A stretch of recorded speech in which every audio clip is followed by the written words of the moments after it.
just finish up here with regard to the Jesuits. They were suppressed in 1773 by the Pope. You must never forget that.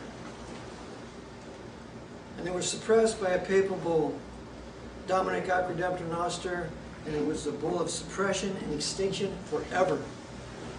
The Jesuits were never allowed to come to power again, according to Pope Clement XIV's bull. Even he got tired of them? It was a 4-year investigation.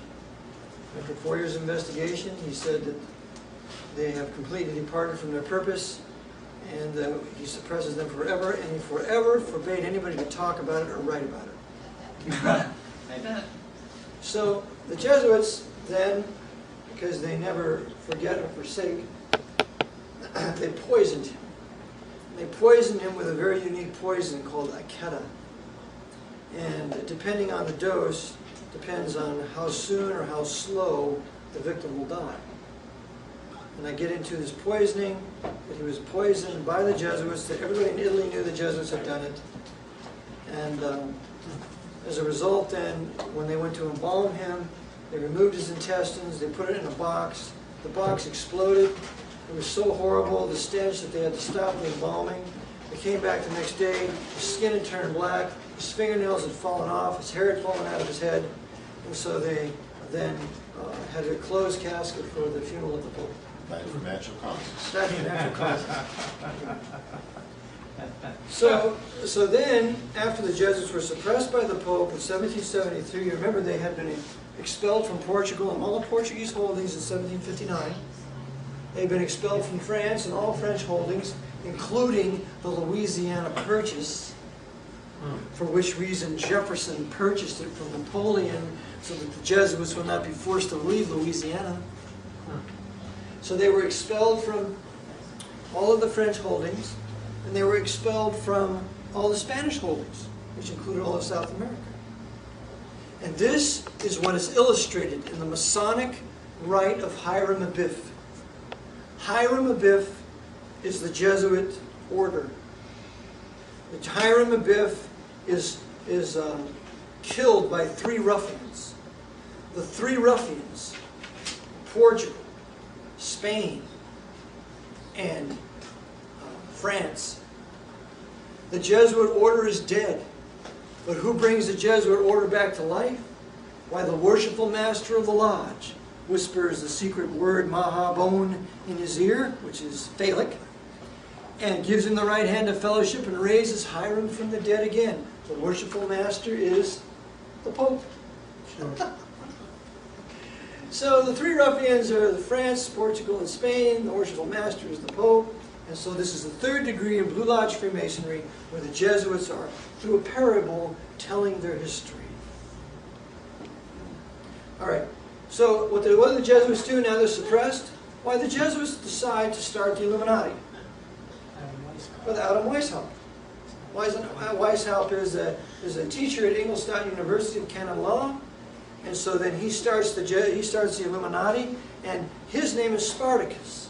Is his real first name Weishaupt, or did he change it to that? His last name was Weishaupt. So when did the Illuminati originate? 1776. The Jesuits were suppressed in 1773. Okay. Okay, so now they go underground and they start the Illuminati. Adam Weishaupt has the name Spartacus. Who was Spartacus? Greek. Spartacus was a slave, right? He led a Roman revolt against Caesar, right? So here are the Jesuits, the slaves of the Pope, and they lead a revolt against the Caesar, who is Pope. And so what are they attempting to do? They want to get back the Vatican Empire because they've been suppressed. The Vatican Empire, with all of its churches and all of its properties and all of its schools and all of its wealth, is a huge prize. So what do the Jesuits do? They start the Illuminati, and they use Frederick the Great and his high-level Freemasonry to import the French Revolution into France. The Jacobins are all Masonic Jesuits. Joseph Guillotine, the man who designs the guillotine, is a Mason and a Jesuit. And what do? They punish all the monarchs of Europe. They behead Louis XVI. That's a punishment for the Bourbons having suppressed the Jesuits out of France.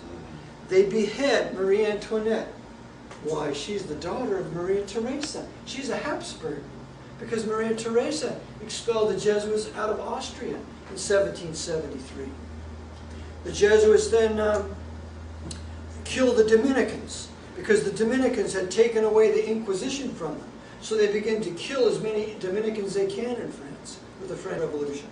And then, because the Jesuits had been confined to Corsica, after their suppression, when they were brought back from South America, they bring forth Napoleon Bonaparte from Corsica. Robespierre on horseback. And so what do they do with Napoleon? He launches and wages the Napoleonic Wars. What does he do? He overthrows the King of Spain. He overthrows the King of Portugal. They go into exile in South America, and he sets up these little banana republics.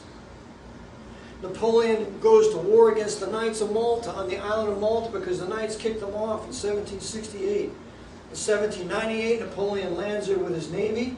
He takes all the treasure of the Knights of Malta, expels them from Malta, and he goes and attacks Egypt to kill all the Mamelukes, because the Mamelukes are the protectors of the Caliph of Egypt. In the meantime, the Knights of Malta go north, and they're protected by the Tsar of Russia, who is also protecting the Jesuits and the Jesuit general during their suppression. Because when they're suppressed, they're protected by Catherine the Great of Russia and Frederick the Great of Prussia. Prussia's a Lutheran, Catherine the Great is Lutheran, but it's also Orthodox. So the bull doesn't have any effect in Russia or Prussia. And that's why Frederick the Great and Catherine divided Poland, Roman Catholic Poland, so that the bull would not be in effect in Poland. The Jesuits wouldn't have to leave in any of their institutions. Did it work in that?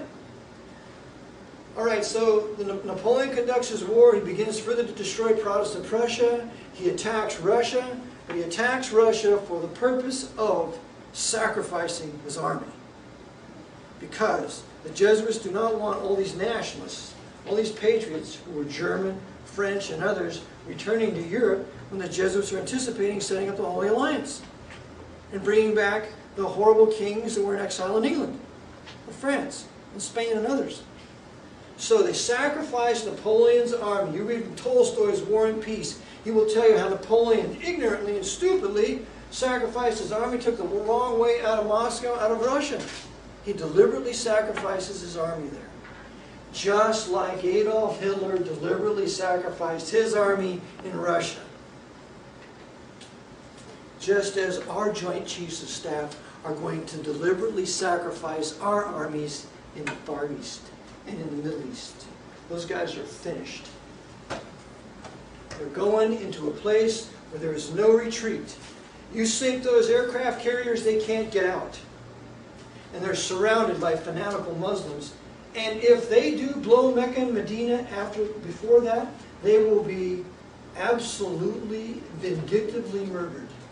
And I say that's what George Bush and whoever the next president's coming, that's what they're going to do. They're going to sacrifice our best soldiers somewhere in the Far East. Meaning that all you young Christian men, you do not sign up for the draft and you never go. I'll take 20 years in Leavenworth before I go there. It's not our war, because they have planned for you a sacrifice there. Just as Hitler did his troops, just as Napoleon did his troops. So, after the Napoleonic Wars, the Jesuits are readmitted into France, Spain, Portugal. The kings come back, they start the Inquisition, they have the Holy Alliance. Well, during this horrible Holy Alliance, the Jesuits once again are expelled from Europe, and as I covered previously, they get together, they control Britain, and then they get America after the war between the states, and they use the British Empire and the American Empire to punish all the countries of Europe with the Second 30 Years' War. That's what they do. Now, one gentleman here asked about Ferdinand, Archduke Ferdinand of Sarajevo when he was assassinated there. Very interesting story. Remember that Austria-Hungary was a Roman Catholic empire. Right? Austria-Hungary had broken off their concordat with the Pope. They refused to go along with all the anti-Jewish fury that was being produced in Austria at the time. And Sissi, who was the wife of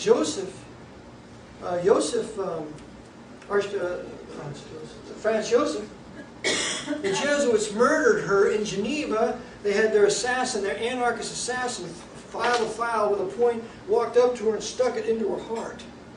And I have her murder documented in my book with her picture on her deathbed. Walked right up to her and stuck it in her heart, just pierced it. She went back to where she was living and died there on her deathbed. So they killed Franz Joseph's wife. And now they decided to break up the Habsburg Empire because they want Austria wedded to Catholic Bavaria for the Third Reich. So what do? They start World War I. And when they did that, they assassinated Franz Ferdinand in Sarajevo in 1914. And that is a very interesting assassination because Prinkup didn't kill him. Franz Ferdinand was killed by a passenger, Paute, with a gun. Shot him point blank inside the vehicle, just as Kennedy was shot point blank inside the vehicle by the driver. And they blamed it on Prinkup. All right? The gun that was used by the assassin, Paute, the Jesuits had in their museum until 2002 or 2003. And I have a picture of the Jesuit with the gun that they had. Right. The Jesuit who gave last rites to Prinkup was the Jesuit, and he's recording all the history. The Jesuits are also on trial there in Vienna to make sure that what really happened doesn't come out. And there is a Jesuit historian who did this, and it's a book called Sarajevo. So the Jesuits were behind the assassination of Ferdinand, and this ultimately then is blamed on Serbia. Serbia then is aligned with Russia. Russia is brought into the war. Austria is aligned with Germany. That's brought into the war. And so the Jesuits, through the assassination of Franz Ferdinand, started World War I. They also did the same thing with the Lusitanian. You'll like this story. The Lusitanian was loaded with bullets, bombs, you name it. And when the Lusitania came over, Winston Churchill was the Lord of the Admiralty. And Winston Churchill was telling the commander of the ship, the captain of the ship, where to sail or where to steam. And so the captain steamed right in front of a U-boat that was waiting for it. So we could sink it and then use that as a justification to bring America in on the side of Britain against Germany. See, they concoct these things, and we cannot be taken in by these horrible designs anymore. And they pulled the same thing with 9/11. And one of the things that I have said is they're not, over my dead body, they're not going to get away with 9/11 like they got away with Pearl Harbor, like they got away with Lusitania, like they got away with the Gulf of Tonkin. I'm telling it high and low, the Archbishop of New York did this with the Knights of Malta controlling the CIA. And we do not belong in that papal crusade. There's no reason to be over there. Bring the troops home immediately. It's a crime to have them there. Eric, do you have any history about the driver of that limousine that Kennedy was? Yes. Oh, well, I didn't want to divert you because you're doing fantastic. So Okay, well, we did with Franz Ferdinand, the start of World War I. You want to go to the driver, William Greer, of the Kennedy assassination? Want to talk about him? Wasn't there another prince, king, his name was Peter, I believe, in Croatia? King Peter, yes. That was assassinated. Stephen assassinated him. Pavelic assassinated him. Because Peter wasn't going to go along with things. Peter was, I believe he was a Serb. Yeah. He was Serbian. So they assassinated him because the Serbs were Orthodox, and the Jesuits, because the Serbs will not go along with the Vatican, they decreed their death in World War I, or World War II. So that's why they killed nearly 1 million Orthodox Serbs using the Ustashi, and the Ustashi was brought to power by the SS. Hitler put Pavelic in power. It was a huge inquisition. And I have a picture of Hitler who was riding a horse as a crusader. It's a crusade. The whole Nazi World War II was a huge papal crusade to kill Orthodox Christians, Jews in Europe, and Protestant Prussians, and Reformed people in Holland. That's what the pageants were for, that they had Yes. Yes. celebrations. Yes. It instilled all this desire of a crusade. And then, of course, Versailles instilled in them a desire to get even, because Versailles wrecked Germany. And they didn't have to do that. Germany wasn't responsible for starting that war. It was Britain. And I cover this in my book. It's called the Russian Imperial Treaty, where in 1892, Britain, France, and Russia entered into a secret treaty that if any of them were attacked by Germany, or there was any closeness to war, they would immediately attack. It's horrible. So Germany was set up for this, but then you have the Kaiser, who was ultimately serving the Jesuits another way. But see, he was betrayed because 800,000 soldiers, Russian soldiers, were mobilized on the east, in the east of Prussia. And military mobilization is an act of war. So the Kaiser was begging, and I have the telegrams between the Kaiser and Nicholas. After they'd already agreed upon peace, the Kaiser saying, stop this mobilization, this is war. If it's war you want, then war you shall have. Eric, doesn't make sense though. Kennedy was Catholic, right? Yes. So evidently he was a threat to the system. Yes. And the driver that took him out was obviously had Masonic ties. And he was a Protestant. Yeah, go over both of the Kennedys if you Just would. one other thing, too, before we get that far up, two other things I'd like to ask you. One is the Russo-Japanese War. Russian-Japanese War? The Russo-Japanese, 1905. Yes. And the other one is We're going to have it here till midnight. the massacre of the Christians by the Kurds in 1906. Armenians. The Armenians. The Armenian Armenians. massacre. Okay. Armenian massacre. One of the purposes for World War I was to kill as many non-Roman Catholic Armenian Christians in Turkey. And the ones behind this were the Jesuits using their Frankists, Sabbatean Frankists, the Masonic Jewish Labor Zionists, because Talat Pasha was a Jew, and he was very high up in Hamid II's, the Sultan of Turkey's empire.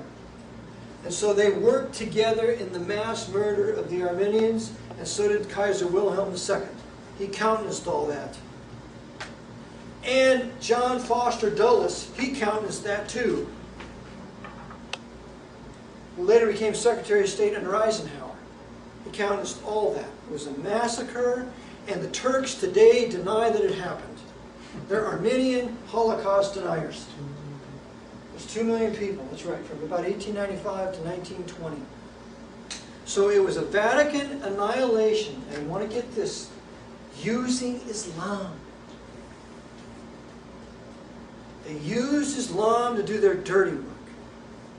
Just as they used Islam to do their dirty work against the Serbians in World War II. Remember, the Grand Mufti of Jerusalem was the select guest of Adolf Hitler in Berlin from 1941 to 1945. And the Grand Mufti of Jerusalem helped Hitler in the killing of as many Jews as possible and these Orthodox Serbs, because he was the one responsible for recruiting the Handschar Division. Okay. So that's the Armenians, and the other one was Russo-Japanese War. Okay, remember that it was decided that the Tsar of Russia had to go because of Alexander II and Alexander I.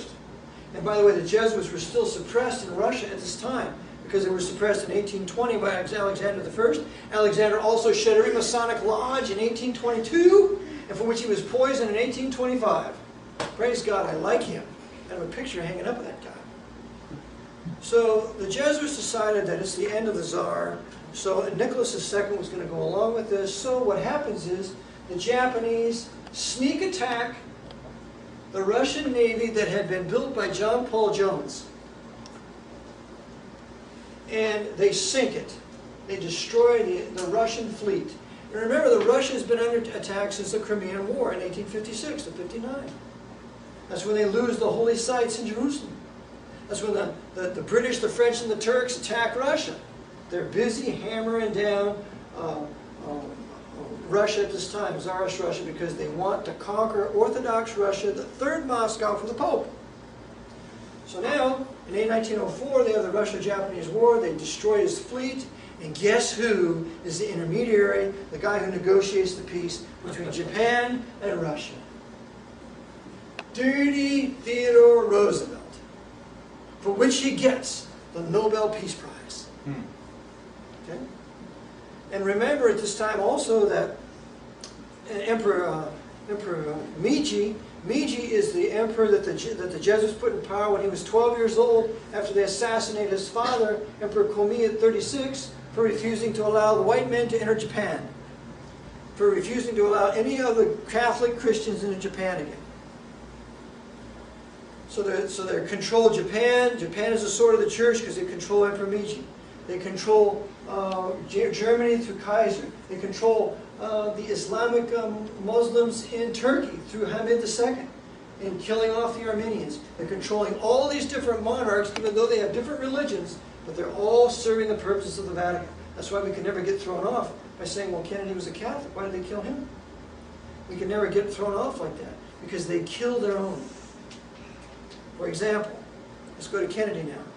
John F. Kennedy was the greatest president we have had probably since the good things that Lincoln did.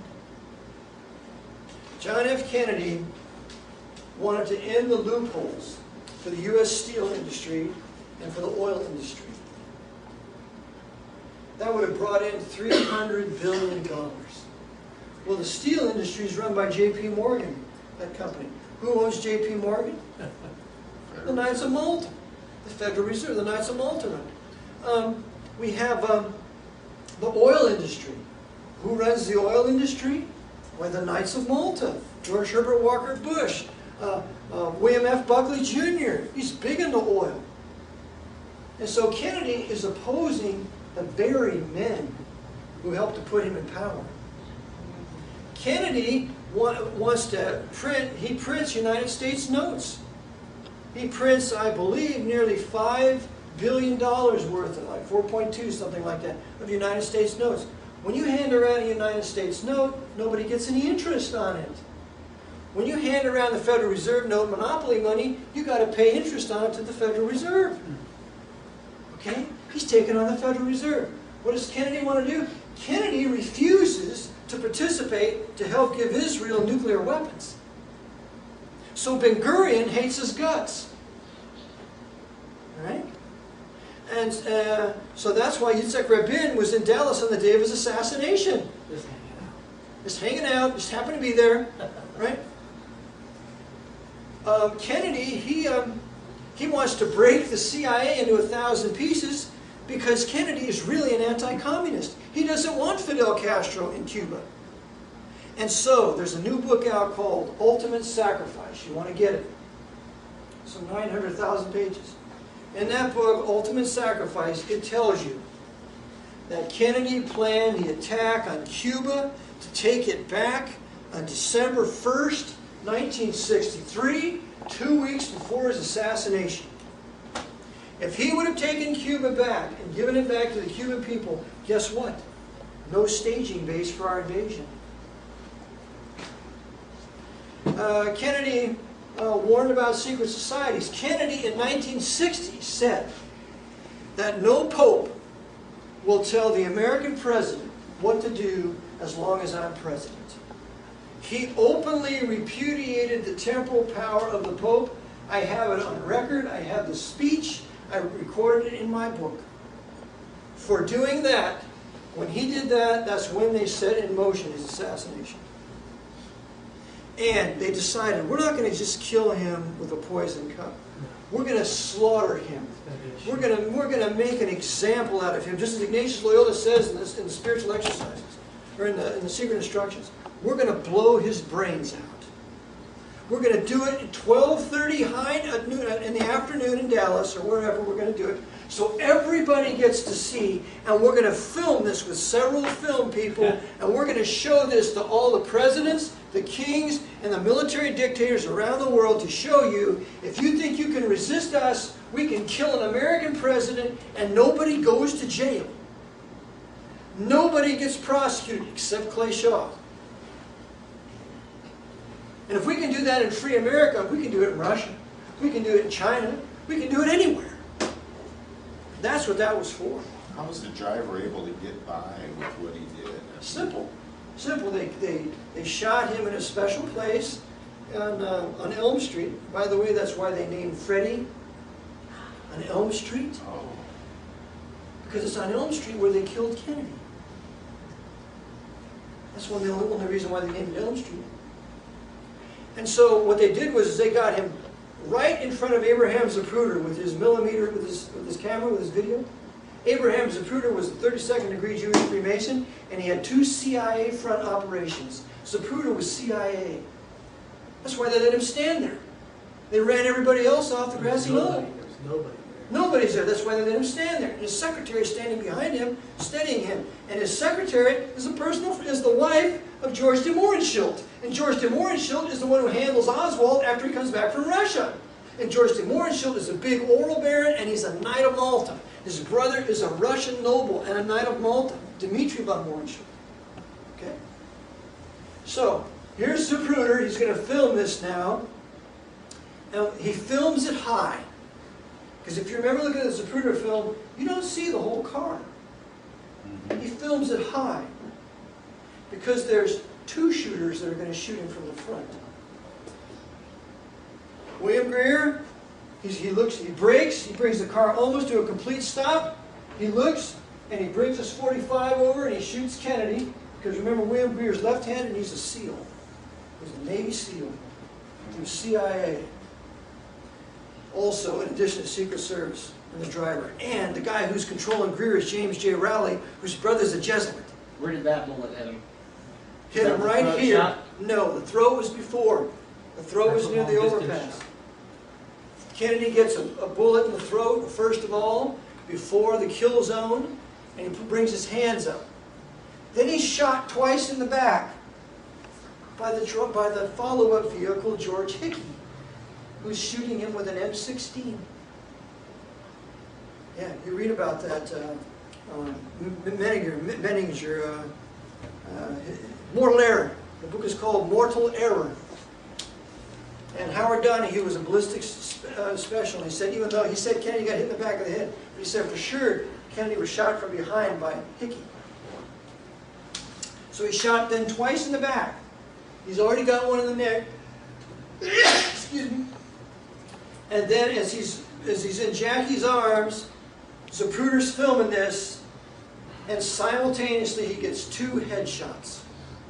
He gets a headshot from the driver, and the driver shoots him about here, and it blows the back of his head off here, the right lower region of his head, onto the trunk, onto the street, and later a piece is found called the Harper fragment, which was traced back to here. That goes up and back and on the street. But he's also shot from the sewer. The guy raises up out of the sidewalk. There's a manhole right in the sidewalk. I have a picture of it in my book. He rises up out of the manhole and shoots Kennedy right in the side of the head here and blows his brain and matter back some 30 feet. He hits Officer Hargis, smashes him with blood and bone, and the .45 slug lands in the grass on the other side of the curb. I have a picture of an FBI agent picking it up. He pockets the slug, and nobody sees it ever again. Kennedy was shot 5 times. Twice in the head simultaneously, twice in the back, upper and lower, and once in the throat. And Conley was shot twice. So no miracle bullet. No miracle bullet. That's all Arlen Specter nonsense. Arlen Specter is a 33rd degree Jewish Freemason and serving, I call him Spelly's Evil Jew in my book, and they gave him a lifetime in the U.S. Senate, of which he has now put at least 3 Opus Dei Supreme Court justices on the Supreme Court. Right. Alito, Thomas, and Roberts. Opus Dei. So now we have a Roman Catholic Secret Society Supreme Court. 5 members. 5 members, and they get to rule on the Patriot Act. And you know who wrote the Patriot Act? Michael Chertoff, that Jew, that Masonic Jew, and Viet Minh. Viet Minh. Viet Minh is a Roman Catholic and an instructor at Georgetown University. They put together the Patriot Act at Georgetown and had it ready to go. And David Gibbs. David Gibbs. You know what Chertoff means? No. Of the devil. Of the devil. Well, he surely is. So his name is Michael. Michael. One like unto God. Of the devil. Of the devil. Of the devil. David Gibbs II wrote like 3 or 4 different sections of the Patriot Act. David Gibbs II. I have to check him out. So what you're saying is we're doomed. That's right. No, just you. I'm saying that this country is doomed. Now, the other thing we want to remember is the man who's in charge of the Department of Homeland Security, which they immediately created after 9/11. No. You're going to like this. Because remember, the Patriot Act was never read. It was passed into law, and not one congressman, not one read it. Okay? What happened was, the guy behind the Department of Homeland Security, for which Paul Wellstone was killed because he opposed him, is a man by the name of John C. Gannon, an Irish Roman Catholic, Knight of Malta, adjunct professor at Georgetown University, worked in the CIA for 24 years, has been given the highest medal that can be given by George Bush for a civilian. John C. Gannon was in the Jesuit Volunteer Corps in Jamaica after he was out of high school. He is a Jesuit and a Knight of Malta and a personal friend of John de Goya, who's another Knight of Malta and the president of Jesuit Georgetown University in Washington, D.C., which is the nation's real capital. That's right. This guy is the one who brought over Yevgeny Primakov from the KGB to act as an advisor for the Department of Homeland Security. They also brought over Marcus Wolf, who was the former Stasi head of the East German secret police, who, thank God, he died just last year. So what they're doing is they're bringing in all of their communist secret police agents into the Department of Homeland Security and implement the same exact system that they pulled in Russia for the last 80 years so they can do it here. And it's the Jesuits who run it through men like John C. Gannon, all controlled by Georgetown. So that's where we are today, and this crusade, as I mentioned, has to be an American crusade, so it's no wonder why Tony Blair is beginning to withdraw British troops from Iraq. It's going to have to be an entire American crusade, yes. I was curious about Robert, while we're on the Kennedy family, and then if you could follow it up by... You mean Bobby Kennedy? Bobby, sorry. Yeah, Robert. My mother's last name was McNamara. We called it Bobby. Oh, okay. Anyways, and then also follow up by, what do you think about the whole MacArthur situation? Was he a Jesuit who just got out of line, or what? Okay. First of all, Bobby Kennedy. Remember, the Vietnam War was called Cardinal Spellman's War. Spellman's War. Much was accomplished in that war, particularly the unification and the working together of the Mafia and the CIA. That's why every one of our cities is floating in drugs. Because the Vatican's Mafia and CIA working together to bring it in from the Golden Triangle, and all the drugs are given to the Mafia Dons, and they make all the sales and sell billions of dollars worth, and then all this money is run through the Knights of Malta, their banks there in New York, and then all that money is taken and used for their underground facilities and anything else they want to finance in their international intelligence community. William Casey said, I want to have an international intelligence community that does not beholden to the U.S. Congress. So that's how they finance it, through all the drugs and everything else they can do. Bobby Kennedy wanted to end the Vietnam War prematurely, just like JFK.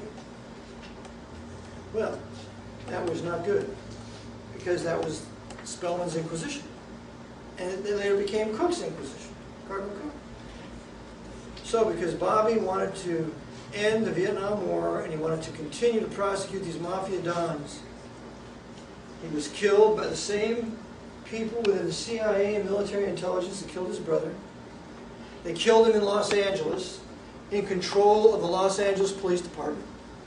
That's why nothing good can come out of the LAPD. That's why I give O.J. Simpson the benefit of the doubt. And so the LAPD is totally corrupt, because they destroyed some 10,000 pieces of evidence, according to William Pepper in his book, Orders to Kill, that would have shown collusion with the intelligence communities killing Robert Kennedy. William Pepper, Orders to Kill, you must read it. What do you suppose is do you think these things sort of like the Waco incident, the Ruby Ridge incident, Indianapolis Baptist Temple, various things along this line, are just muscle flexes to let people know? Muscle flexes and a test. Just to see what can be pushed and What can be pushed, that's right. And since they had no resistance, they go to 9/11. And no resistance to that, more war. But what we're happening here, what's happening, did I cover everything you mentioned? MacArthur. MacArthur. Remind me to go back to George Bush and his loss of popularity. MacArthur. General Douglas MacArthur was a servant of the Jesuit order from the very beginning. And that was a hard one for me to grasp because I always liked him. And a high-level Freemason. He was a 33rd degree Freemason. General Douglas MacArthur was the one behind the burning of Hooverville. You remember that? No. Yes, that's the town that everybody created in the Mall of D.C., isn't it? Yes. And why did they create that? Well, because they had no other place to go. It was kind of like a demonstration. And that was a demonstration. They had no place to go, and they wanted their $1,000 They wanted bucks. their money. They wanted their $1,000 They were all World War I veterans. World War I. And they were promised this money. And because of the Great Depression, they didn't have anything, so they wanted it a little bit sooner. Tent City. Okay? So they called it a tent city, and they built it with cardboard and all that. Well, Herbert Hoover gave the order to disperse them. But MacArthur, because he's working with FDR and Al Smith, he destroys Hooverville. He burns it and he drives them out. Which is when Hoover's popularity really began. That's when it just was destroyed. That was the shoe-in for FDR. That made him president. So do you think that Hoover was a victim of circumstance? In that issue, but you see, he was dirty. Because Hoover was the one who went over to Russia and brought $60 million worth of food and other supplies to supply the Bolsheviks so the Bolshevik Revolution would be a success. And he later became like president of something, or was it the Supreme Court that he was on, or? No, that was Taft. He was in charge of something. He was the Secretary of Commerce That's what it was. in 1922 under Warren Harding.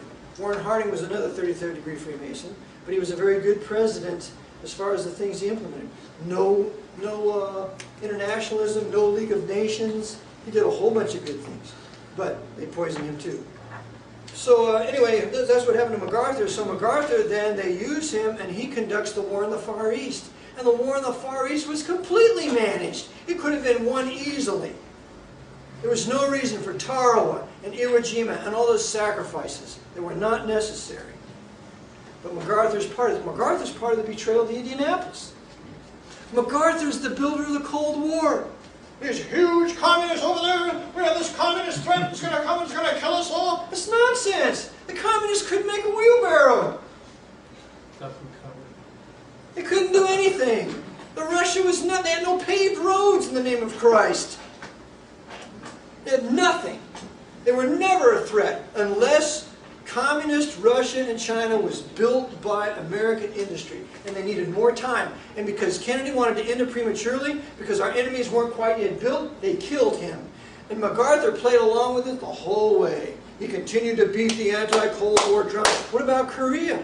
Well, evidently MacArthur, for a moment, wanted to win Korea. Yeah, Because when he landed his destroyers at Incheon, the tides at Incheon rose and fell 40 feet. So he left the destroyers on the beach. He went in there, he defeated the Chinese. And for that, Dirty Harry Truman relieved him of his command. Because you see, General, we got to lose Korea. I believe God in His providence did not allow South Korea to go at that time because there were many of His elect there that needed to be saved. Amen. So there was much missionary work that went on there after. What about the one thing that's been brought up quite a bit is the USS Liberty? Liberty. It was a spy ship. And the other thing is, this was done, I believe, on order of the Vatican to ultimately begin the turn against Israel by the American people. Because it was not necessary. The whole 67 war was orchestrated. There was no need for that. I mean, our own president turned it around and said, I want that blank ship on the bottom of the ocean. That's right, Lyndon Johnson. Lyndon Johnson was an absolute Jesuit temple coadjutor. His best friend was a priest from Francis Xavier Church in Stonewall, Texas, Winnable Snyder. Johnson's mistress was a Roman Catholic. She had a son to him. He wasn't from Texas either. Let's point this out. No, he was from Texas. No, he wasn't. Are you sure? Well, his grandfather was a Baptist and from Texas. Are you insinuating he was stepping out by saying mistress? Well, I'll tell you, I have a book I just purchased at a yard sale. It shows Pope Pius, whatever it was, after Kennedy's assassination. Paul VI coming to New York, meeting with Lyndon Johnson. Yes. And the first persons that he goes to see is Jacqueline. Yeah. Yeah, what's that whole Just to story? rub her Obviously, nose in it and to go see the other boys. she saw what went on. So how did they keep her quiet, or did They threatened to kill they each set other. up the marriage, or I mean what? They threatened to kill her kids. You talk, Carolyn's dying, and so is John Jr. But they did anyway. They didn't kill Carolyn. Carolyn's a member of the Council on Foreign Relations, the very murderers that killed her father. No. And they killed John Jr. because he got out of line later on when he grew up. But she married Onassis. He's a Knight of Malta. He's a Greek Knight of Malta, Wow. along with Spyros Did Skouras. she really have a choice in that, you think, or was that to keep her She was in already check? pregnant once with this kid before. Well, supposedly, yeah, she was already pregnant by him. I think that was part of him taking care of her after they killed her husband. Yes. I talked to a fella at church, he was in the Navy in World War II in the Pacific, and he said he was on a carrier fleet that was instructed to sail into a typhoon under General Nimitz. Yes, yes. Instructed in that, he said they lost, in his words, a couple of tin cans. So they had a couple ships sink. Yes, yes. Nimitz was a stinking, dirty traitor, along with Admiral Stark, because Admiral Stark was also behind the Pearl Harbor bombing. And then they whacked husband Kimmel and General Short, blamed them, used them as the fall guys. But yes, Nimitz could have won that quite easily before. But see, they were working both sides, because why did they do this? We have to bomb Japan back to the Stone Age.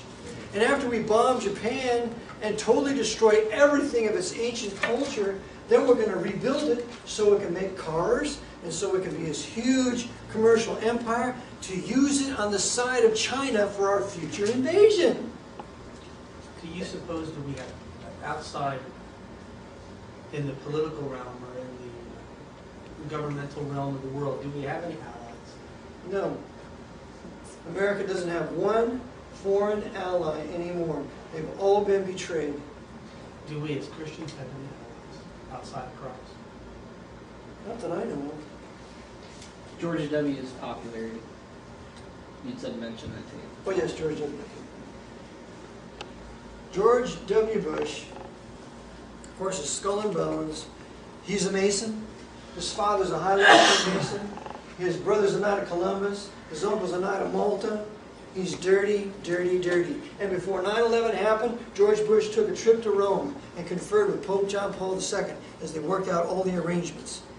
And remember, all the archbishops and the cardinals, they left this country and they went to Rome to talk about the supposed sodomite problem. No, they couldn't care less, because they're all sodomites.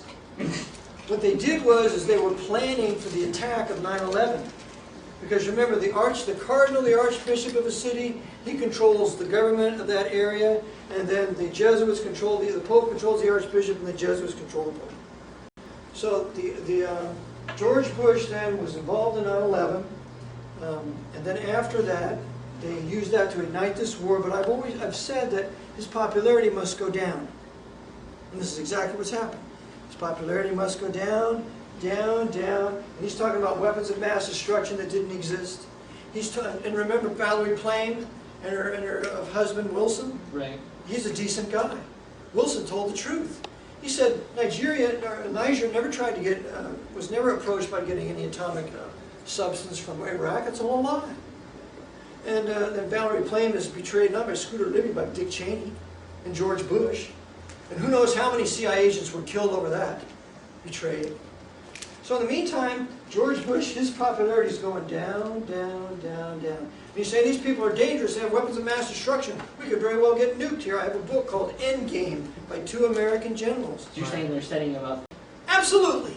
They're setting him up to be right, because when the detonations take place, see, I told you so! All these Muslims in this country, we detonated these devices, they snuck them in here. There's no sneaking any atomic bomb in here. You can see them all from the satellites. It's all nonsense. They have them in place. They've been put in place for 20 years, and when they decide to detonate them at a certain time of the year, when the sun's in the right harmonic relationship to where they want to detonate, they will detonate, and then they will justify a whole bunch of other things. opening the camps, suspending the Constitution. We're going to have total war, just like Goebbels had in Nazi Germany. We're going to draft all the young men from 18 to 35.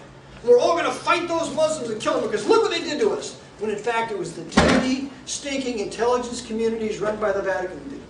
The CIA, the FBI, KGB, Mossad, all working for the Vatican.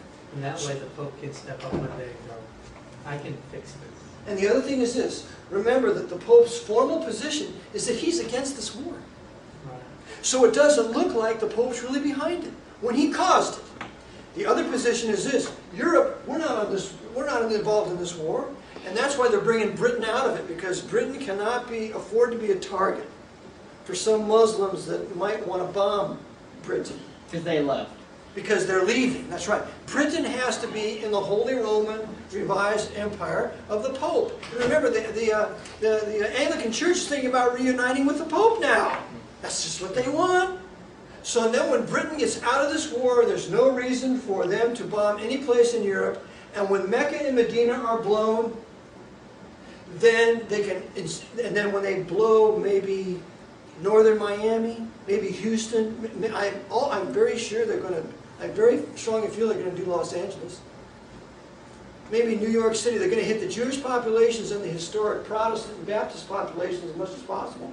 So when they pull that off, they can justify all kinds of martial law, suspension of the Constitution, and all the troops now that have been trained in Iraq from house-to-house warfare, they're all ready to do it here in our major cities. They've been testing it out. They've already tested it. They've already perfected it. In the meantime, they're busy killing off our best troops with depleted uranium in Iraq. They're all getting sick. They're all coming back with their genes all fouled up, so they're fathering children without arms, without legs, further destroying the population and further weakening our military so we can't defend against an invasion. Eric, what's the order as far as the Pope, the Jesuits above him? Or who does he answer to? Or just briefly, Yeah, how the does Black this- Pope, the Jesuit general. What's his name? That's Clovenbach? Peter Hans Kolbenbach. They're going to be another congregation. They're going to elect a new one. Where's he? Now, where's his throne? He lives outside Vatican walls in Borgo Santo Spirito number 5 in Rome. Okay. Okay? he then, with his Jesuit order, is in control of the Pope, and the Pope controls all the Roman hierarchy. Okay. Okay? The Jesuit general also controls all high-level Freemasonry. All of it. Which includes the Pope and the hierarchy. Okay. And so that's how the work. And then the hierarchy, they run the governments. So the master of George Bush is Edward Cardinal Egan. The master of Stephen Harper of Canada is the Archbishop of Montreal. The master of Putin in Russia is the Patriarch of Moscow. It's all this religious stuff that we think they're benign and harmless. They're the great rulers of the earth, and they control all the intelligence communities. And it's the intelligence communities that control your elections. They control who runs. The CIA doesn't want you running. You're not going to run. You're either going to stop or you're going to get a bullet, unless the Lord's protecting you. Just like George Wallace. If you're a black man and you're talking about black nationalism and we need our own country here in North America or we need to go back to Africa, you're going to get a bullet, just like Malcolm X. Malcolm X was a decent individual and he advocated things the Vatican did not want. And so they killed him and they controlled the New York Police Department, which is why they really never found the source of his murderers. And Cardinal Spellman was behind it. Cardinal Spellman killed Malcolm X. There can be nobody that has true nationalism with leaders that are going to rule for their benefit. Nobody. And they maintain this power through the international intelligence community, which is financed by the Federal Reserve Bank and ultimately us, yes. Now you mentioned earlier something about OJ. What would you referring to there? Well, I believe for a long time that OJ killed his white wife. But I don't believe it anymore. Because according to my Jewish friend, Lenny Bloom in Canada, he knows a Hollywood producer that said there were several black men who went in together with their fortunes and they bought controlling stocks in Ford International. Ford International is a very powerful international corporation. It's also involved in weapons production, I believe. Not to be confused with Ford Motor Company. Yes, not Ford Motor Company, it's Ford International. Okay. The men involved in this deal were O.J. Simpson, Michael Jordan, Bill Cosby, and a few other very wealthy blacks. Well, sounds when like they, everything's happened to one of them. yes, isn't that interesting? Let me get there. Defense lawyer, what was his name? Shapiro. We'll talk about his son. So what happens is when the Jesuits or the Knights find out what's been done, they send O.J. Simpson a gun loaded and tell him to blow his brains out. And so Simpson, they contact him, and he then sells back all the stocks. So they get all their control back of Ford International. But it's not long after that his wife and her friend, who's Jewish, get viciously murdered. Okay, and it's very interesting because they found a footprint, a blood thumbprint or fingerprint on the back gate that they never brought as evidence to trial.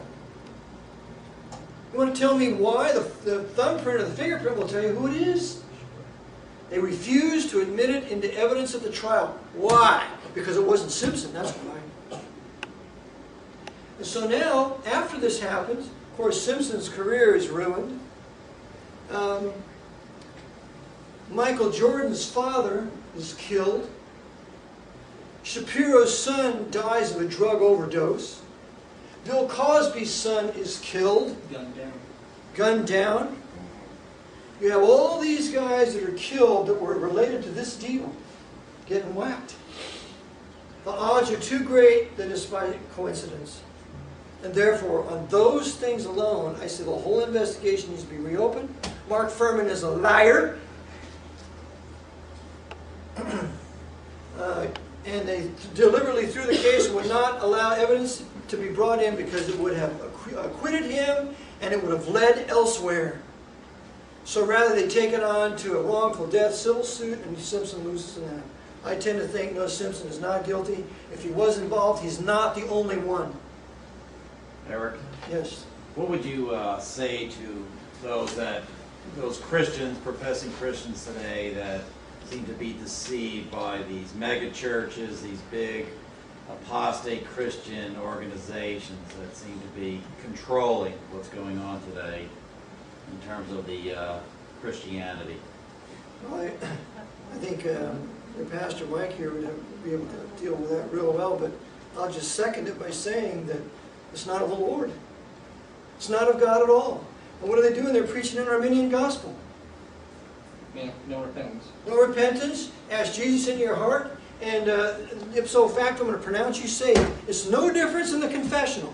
You go to the confessional, the priest says, say Hail Marys and Our Father, and now you're forgiven of your sins. In the evangelical world, you say, okay, ask Jesus into your heart, all of a sudden, ipso facto, you're saved. There's no repentance at all.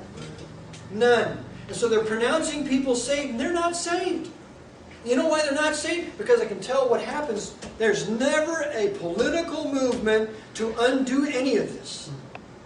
And they use the rapture, they use the, I hate to use that term, they use the appearing of the Lord as an excuse to let the house burn down.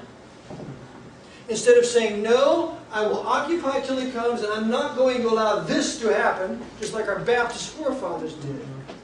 Or they're going to the other extreme of hyper-Calvinism and say, well, God's sovereign, He's in control of everything, therefore there's really nothing I can do about it. This is just a bump in the road. It's just a bump in the road. So there's no effectual praying and intervening where God will answer their prayers and step in for them and kill this man over here, give this guy polio, have this guy get hit by a train so that this begins to stop. Because the Lord needs to get involved. There's nothing we can do about it. And so I say all these mega churches, they're powerless. Jack Van Ampe, Kenneth Copeland, of course he's of the devil anyways, the 33rd degree. Sure. We got John Hagee. I sent Hagee a copy of my book. He never responded to me with any of that. Well, D. James Kennedy, he's got the Jesuit symbol in his church. Two of them. Two of them. You got Billy 33rd degree Freemason Graham. Holstein. Olstein, he's not even a preacher. The eye blinker? So all these guys are if you're on the TV and you have good press, you are not serving God. Because if you're on there, you're not going to be telling the truth. Every preacher in this country should be saying 9/11 was an inside job and nobody in our church is going to fight this crusade. Nobody. If you do, you're out. This is the Pope's war. They're setting us up. And you know what? They didn't pick a Roman Catholic to start this. They picked a Protestant. I heard Chris Matthews. Remember Chris Matthews? He's trained by Jesuits. He went to Holy Cross. Just like Tim Rissert. He's trained by Jesuits. He went to John Carroll. They're all a bunch of stinking Jesuits. Okay, and what are they doing? They're calling George Bush Oliver Cromwell. He's a great liberator. He's going to fight the armies, the enemies of the Lord. And they're going to blame it on the evangelical, fundamentalist, Bible-believing people because that's what George Bush pretends to be. When in fact he's totally backed by the Cardinal of New York, by all the Knights of Malta, including his uncle, and he knows it's all a Vatican game to take this and blame it on us. And that's How many pictures of the president kissing the Pope's ring do you need? right. Look at Him him at and the Billy funeral. Graham. Billy Graham? Yeah, him and Billy Him Graham. and Billy Graham. 33rd degree. So all the organized Christianity of today, as long as it's incorporated and they've departed from the King James Bible, they're all serving the Vatican. And if they're all doing that, now every Bible college that I know of, very few use the King James and the Text Receptus as the Word of God. So they're all of none effect in resistance. Yes. Now, I'm glad you went there. I was going to ask you, do you have a lot of knowledge or information on some of like the leaders of fundamentalism? That's where I see a lot of the weakness, the supposed facade.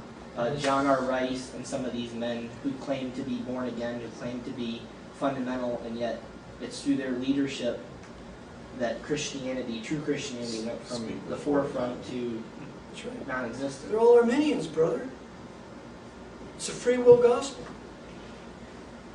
As long as we believe man has a free will, we're not preaching. We will not truly understand the nature of man and the salvation of God. Now, I don't see any Calvinism or Arminianism in 1 Corinthians 15. But as long as you champion the free will of man, which they do, you play right into the hands of the Jesuits. It's an Arminian gospel. Where do you see the last great preacher? You see it in Billy Sunday? No, Billy Sunday was friends with the Vatican. Was he?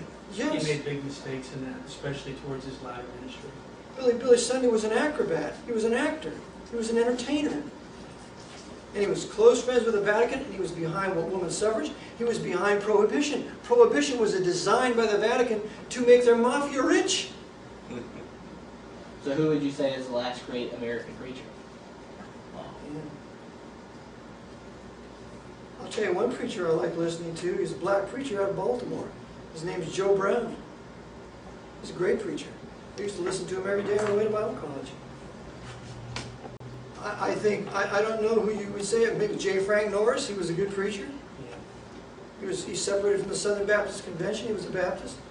He had to kill a guy in his study. He had to shoot him. But he was still a good preacher. He was quite a man. Yeah, J. Frank Norris was good. Yeah. Heard you came to Dallas to kill me. I just thought I'd come down here to the train station and introduce myself. But I think there are good local preachers. You know, like your pastor here, from what I know of him, and others. But anybody well known, it's got to be 80 years, something like that. How about for charities, these public charities, what would you recommend to people in terms of donating money to them? Goodwill and, all these big charities, are they fronts for the Give it all to Vatican, the you Red think? Cross. Give it all to the Red Cross. Well, I don't have a problem with Goodwill because my family gets some of our clothes there. and they're like brand new. Yeah. They're like brand new. Yeah, I should have used them as an example. So we'll take our The clothes. big guys. With the big guys. Red Cross, no way. Red Cross the Red Cross helped Himmler escape Europe. It's all intelligence. Ask any World War II or Vietnam or Korean War servicemen about the Red Cross. Yeah, they just hate it. Oh, yeah. And what's another one? Trying to sell their mail to them. Yeah. Salvation Army. Jubilee. Jubilee. Jubilee, yeah, that's good. See, we go to Jubilee, we take our clothes and we exchange it, that's like brand new stuff. So I don't have a problem with Jubilee, but the Red Cross and the United Way, that's all of the papacy, and it does not help. See, and this is why we should be strong local government. Right. Local government should be liberal. In other words, we adjust to the needs of each other. But central government, or if we're going to confederate together, it's very limited. And you can only do this. And if you go beyond this, we're seceding. Secession's the only. Secession's the only. That's why I end up in my book: secession or expatriation. How does a person like myself, research a particular person that we suspect to be Jesuit or Knight of Malta or something like that? Like, I want to research Harlan Horton, for instance. How do I find out what he's a part of? Yeah. I get on Ask the him internet. personally. I go to the Knights of Malta. See what you can find in that area. Try to find connections to Jesuit universities. Well, he That's a big graduated right from there. Bob Jones. Okay, if you graduate from Bob Jones, you want to find out if he's a Mason. We know Bob Jones III is a Mason. Right. So, and we know that Charles Sumner is a Jesuit coadjutor, but constantly pushing Westcott and Hort. Right. Something. Zondervan printing. Zondervan Printing is owned by Rupert Murdoch. Rupert Murdoch. Okay? Harper Murdoch. So you have to connect them with their connections, because this is the value of the doctrine of separation. We separate from anything that might implicate us with these men. And they don't. And they know the doctrine of separation. And when they don't separate, then as a result, you can tie them to it. Just like you got Gates, of course, That's the Georgetown. CIA. Yeah, that's Book and Snake. She's Book and Snake. here he is, Georgetown University, taking the place of Rumsfeld, who spent years at Georgetown, who was appointed, who was friends with Clinton, who went to Georgetown. Yes. Who was friends with Tommy Lee Jones, who went to Georgetown. Sure. Who was The Man in roommates with Black. Al Gore. Al Gore. Al Gore and Tommy Lee Who Jones were invented roommates. who At in- Georgetown. who They invented were roommates. Georgetown. There was only 2 people in a room in Georgetown, and they were roommates for 2 of their 4 years. And see, now you see the Men in Black, the Yeah. movie Men in Black. They're Jesuits. Yeah. Yeah, Yeah. sure.